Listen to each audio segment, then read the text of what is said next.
decent game. What did you make of the Broncos? Oh, look, they jumped into us at the start and we didn't react hard enough and fast enough. Welcome to playing in the NRL. If you don't quite get your mark at the start, we just didn't capitalise on being able to get back into the game the way that we know we can play. So it'll be good for myself to observe and work with the group now when you're into the season. There's a lot of hype last week. How you deal with that? We've got to make sure that we look after that together. Because I know we've got a very capable group. They haven't changed. It's just that we got jumped early and they put a little bit more energy into what they were doing compared to where we needed to be. Any thoughts on why you might have missed the kick in terms of the start? That's the NRL. You've got to turn up on every single game, so it's a good lesson for us.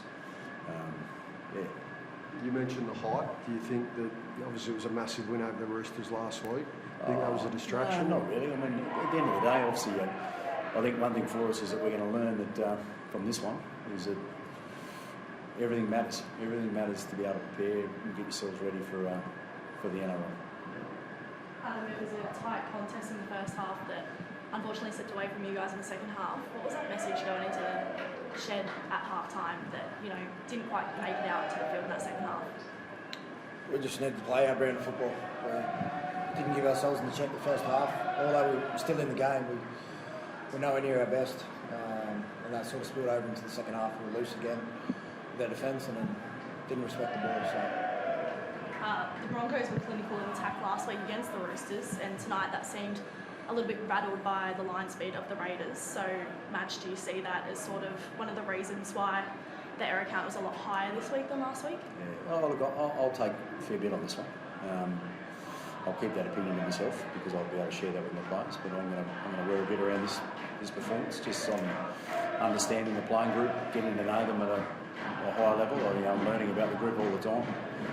So I'm going to take responsibility on understanding the group and where I need to go. I learned a lot tonight. I actually did. I really learned a lot tonight. So obviously, what I learned tonight, I'm going to be able to chat with my players and go from there.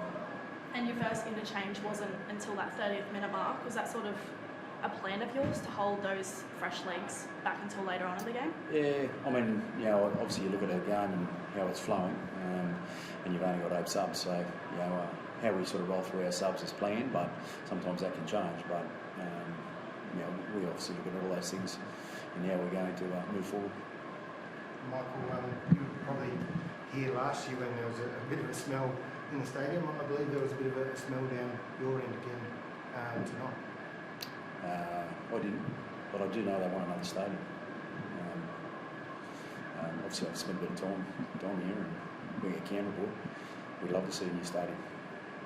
Michael, you've obviously got that intimate knowledge about the Raiders, having not been that long ago that you were here as part of the coaching staff. How different was this Raiders setup to maybe the ones that you left when you took on the next coaching role after leaving the Raiders? Sorry, say that again. So how different is this squad, this Raiders squad, to the one that you left basically a couple of years ago?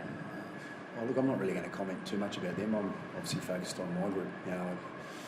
I've really enjoyed coaching this group, and I still am because of what I know is within the group. So we'll stay focused on that and work really hard, obviously, to work into next week.